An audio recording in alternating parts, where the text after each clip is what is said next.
Rio de Janeiro, cidade maravilhosa, repleta de samba, carnaval, praia e também do futebol. Terra que abriga o maior estádio do Brasil e um dos maiores do mundo, que já recebeu Copa do Mundo, Olimpíada e todos os maiores eventos esportivos que você possa imaginar. Mas o nosso destino hoje não é o Maracanã. Na verdade, nós vamos um pouco mais a oeste, para a Zona Oeste, onde conheceremos o Estádio Moça Bonita, casa do Bangu Atlético Clube.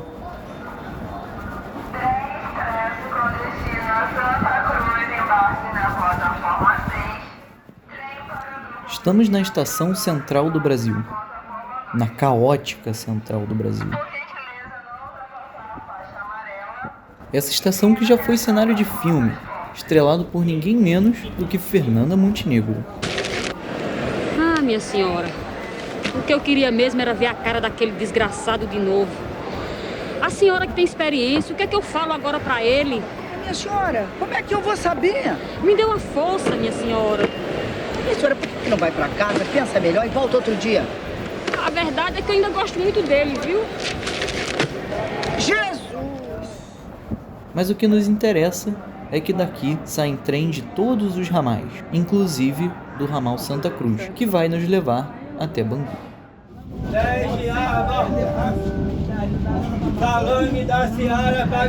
Enquanto a gente viaja pelos trilhos do Rio de Janeiro, eu vou te contar um pouquinho sobre a história do Bangu. O Clube Alvirrubro foi fundado em 1904, por influência de funcionários ingleses que trabalhavam na fábrica de tecidos de Bangu. Eles queriam jogar futebol, um esporte que já era popular na Inglaterra, mas que ainda não tinha chegado com tanta força no Brasil. Houve tentativa de se fundar esse clube ainda no século XIX, mas foi embarreirada. Esse é o Carlos Molinari. Por formação, ele é jornalista.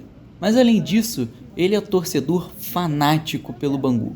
E desde 1999, o Molinari tem pesquisado sobre a história do clube, tendo inclusive trabalhado no Departamento de Patrimônio Histórico do Bangu. E é justamente por ter acumulado tanto conhecimento sobre o assunto que ele vai nos ajudar a compreender melhor a história do Bangu. O Molinari conta que, como essas iniciativas não eram muito comuns na época, os responsáveis pela fábrica acharam que isso poderia distrair os funcionários de alguma maneira, tirando o foco do trabalho na fábrica. Mas em 1903 o jogo muda, e o Eduardo Gomes Ferreira, que embarreirou a ideia da fundação do clube, acaba sendo demitido depois de uma greve. Daí entra em cena o João Ferrer, que tinha uma outra visão sobre o assunto. Em 1903 teve uma greve geral no Rio de Janeiro e ele passa a tentar ter artimanhas e estratégias para trazer o operariado para o lado dele, do lado da fidelidade a ele, as benesses que ele daria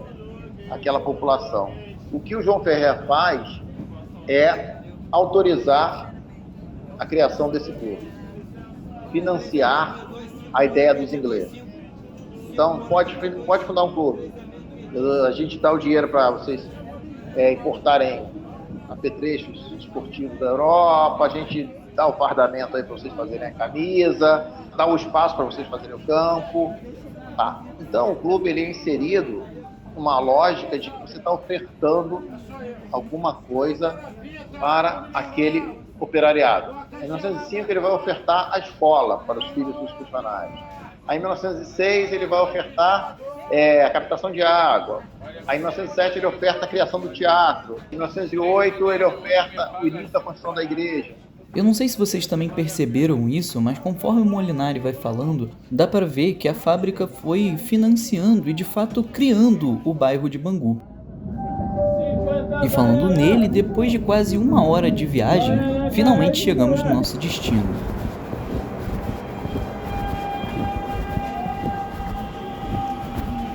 Enquanto observo o trem seguir o seu caminho, não consigo deixar de notar que a estação Guilherme da Silveira parece ser bem antiga. Digo isso não só pelo tom amarronzado de um concreto que parece sujo que reveste todo o local, mas também porque a estação é bem simples, não tem quase nada. São só 2 plataformas, 2 roletas de cada lado e uma única passarela, ligando os 2 lados da estação. Passando pela roleta, vejo uma praça, que leva o mesmo nome da estação, e é passando por ela que chegamos no estádio Moça Bonita. Por sinal, não viemos aqui apenas para conhecer o local. Hoje tem jogo, e não é qualquer jogo não. É clássico e um dos mais antigos do Brasil. O Bangu enfrenta hoje o América, pela 2ª divisão do Campeonato Carioca. Só 2 meses por roupa. Na escola eu vou ficar te devendo.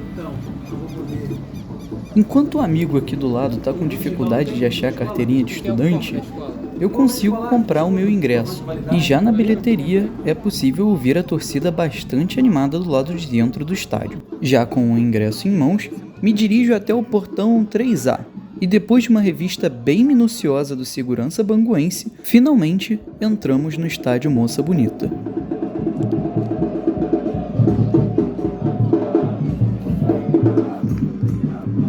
Do lado de dentro, vejo o que consegui apenas ouvir do lado de fora. A torcida é bastante animada, com bandeiras, instrumentos, faixas, apesar de não ter muita gente. O estádio, com capacidade para 9.000 pessoas, não está muito cheio, mas não dá para exigir muito de um jogo quarta-feira à tarde. Aproveito que o jogo não tá lá muito bonito e nem muito interessante, para relembrar os tempos de glória do Bangu. Apesar de ter nascido um time de operários de um bairro afastado do centro da cidade, a equipe suburbana teve uma relevância nacional considerável entre os anos 60 e 80. A razão para esse auge tem nome de um animal, Castor, que virou até mascote do clube. Castor de Andrade foi um bicheiro que atuava na região, e além de atuar no jogo do bicho, ele também investia pesado no time do Bangu, contratando jogadores e investindo na infraestrutura da equipe. Craque é como aqueles animais de exposição, precisa de tratamento especial. Cabralzinho não queria vir de São Paulo para o Bangu, lhe dei uma lancha de presente. Fomos campeões. Disse o próprio Castor de Andrade em entrevista para a revista Placar em 1980. Ele se refere ao jogador contratado em 64, vindo do São Bento, que foi peça fundamental para o Bangu ser campeão carioca em 66. É o seguinte, então, o Castor é um empresário, na verdade, né? Um cara que conseguiu pegar ali aqueles esquemas da mãe dele, da avó dela, da avó, e fazer aquilo virar um império, né? Virar um império, organizar a cúpula, e diversificar investimentos também, para não ficar só na contravenção. Teve posto de gasolina, teve concessionária de veículos, e a associação dele com o futebol e com a mocidade ajuda ele a sair das páginas policiais, entrar na página do carnaval, na página esportiva dos jornais. Ele se torna uma celebridade do futebol, uma celebridade do samba, e você esquece um pouco que ele era contraventor. E é embalado pelo Castor que o Bangu chega a 1985, ano em que o clube suburbano chegaria aonde jamais havia chegado no Campeonato Brasileiro, numa surpreendente final. Vale destacar que na semifinal o Bangu já tinha dado um show, 3-1 no Maracanã, contra outra surpresa, o Brasil de Pelotas. No terceiro gol do Bangu foi assim: o passe de Lulinha, o toque magistral de calcanhar de Mário, a conclusão firme de Marinho. O Bangu, finalista com todos os méritos da Taça de Ouro.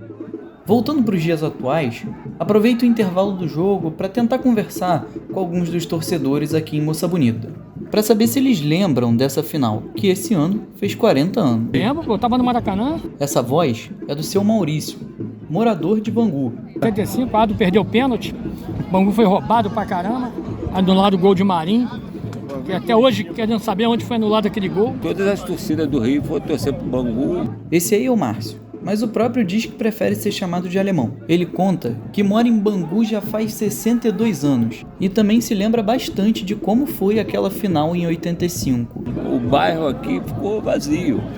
Eu te digo, eu estava trabalhando, nesse jogo eu não fui, na final não fui. Foi meu pai, minha irmã, meu irmão.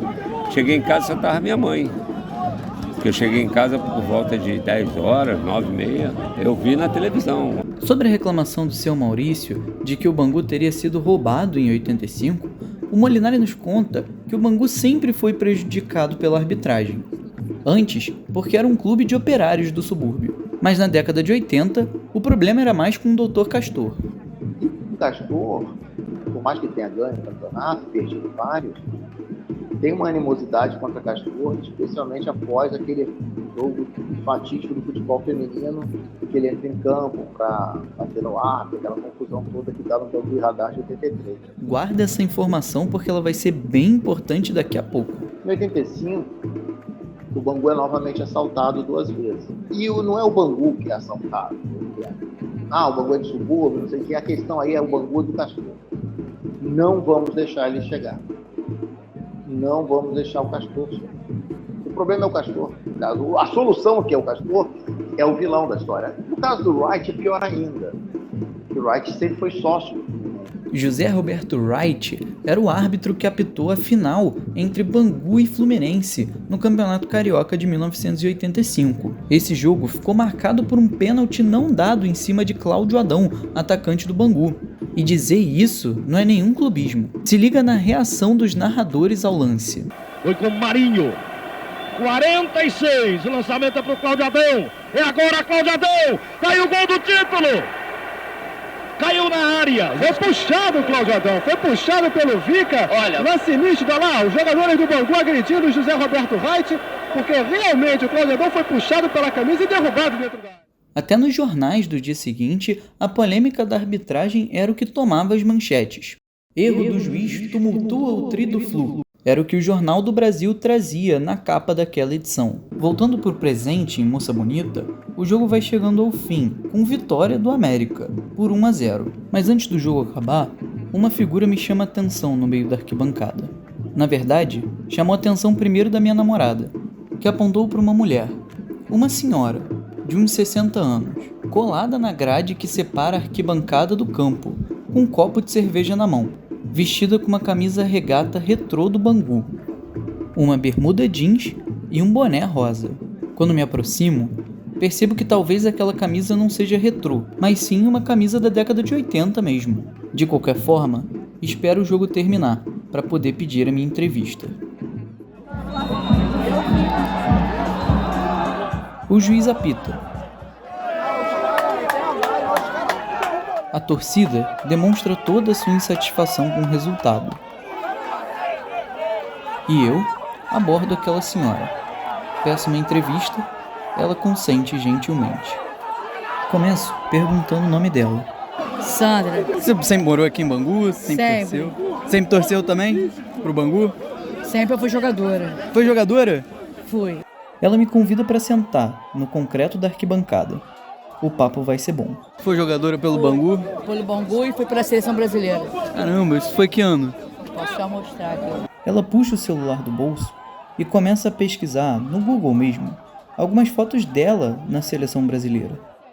Eu joguei em 88. Foi um torneio experimental, lá na China. Aí nós fomos lá jogar. Ela vai me mostrando algumas fotos. São fotos bem antigas. Para se ter uma ideia, em 88, a Marta tinha apenas 2 anos.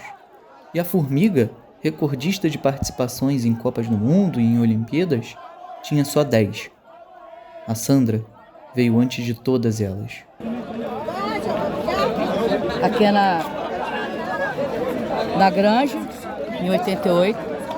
É que eu não gosto muito de falar isso não, é que ele estava conversando comigo falando, eu estava falando para ele. É que hoje eu tô com câncer, né? Mas Deus sabe todas as coisas, entendeu? Eu tava até mostrando pra ele que eu tava postando, perdi minha mãe também essa semana. Então eu vim ver o jogo do Bangu aqui. Ela me parece um pouco abalada. Afinal, quem não ficaria? Mas parece que o futebol é um pouco terapêutico, então tento perguntar mais sobre a carreira dela. Aqui, ó. Isso aqui é lá na China. Ela em Londres, na China, tá mandando para colega minha. E aqui foi que eu joguei aqui em 83. Eu jogava no Bangu, da época do Castor.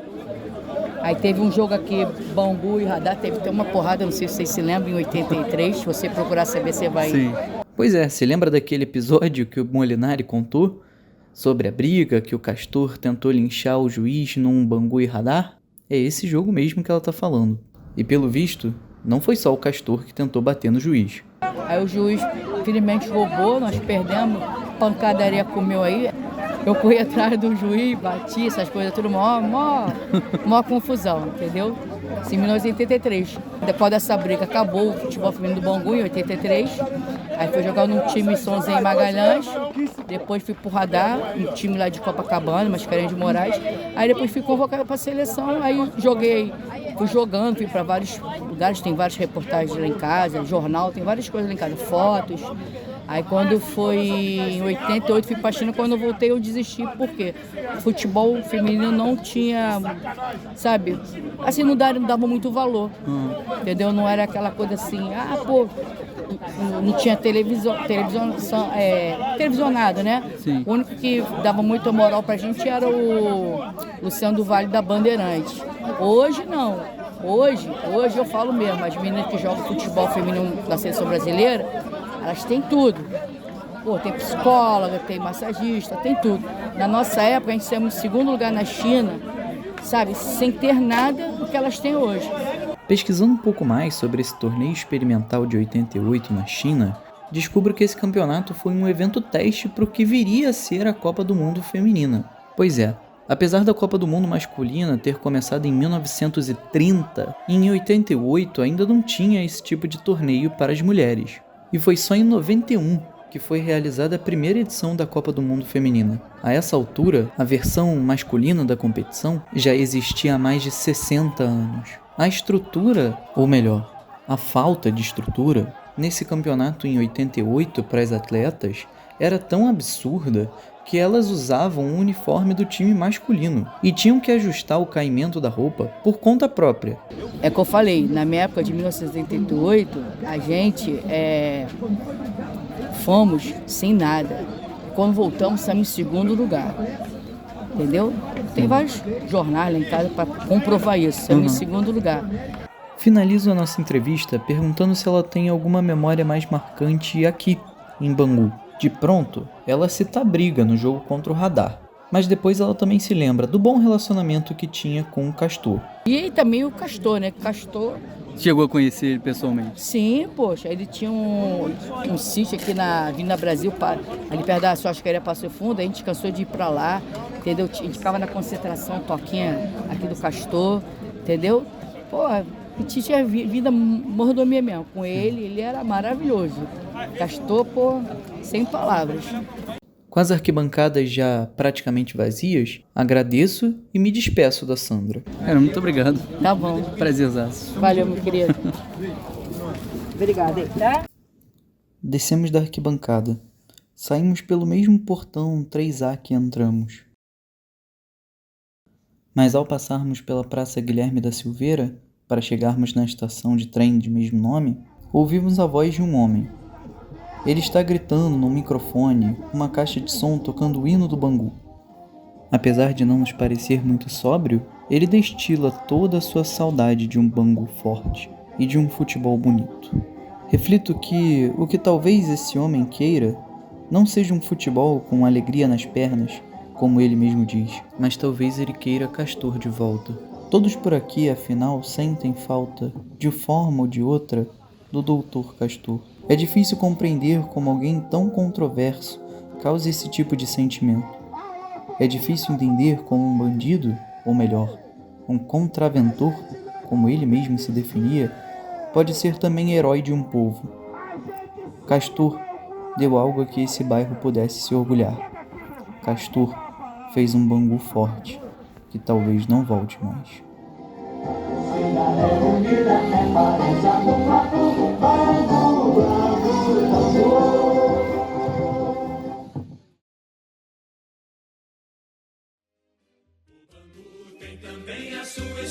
Esse podcast foi produzido e editado por mim, Pedro Maia, como trabalho de conclusão de curso da graduação em jornalismo pela Universidade Veiga de Almeida, com orientação do professor Altair Montan Derossi. Obrigado a todos. Fechado, a torcida reunida até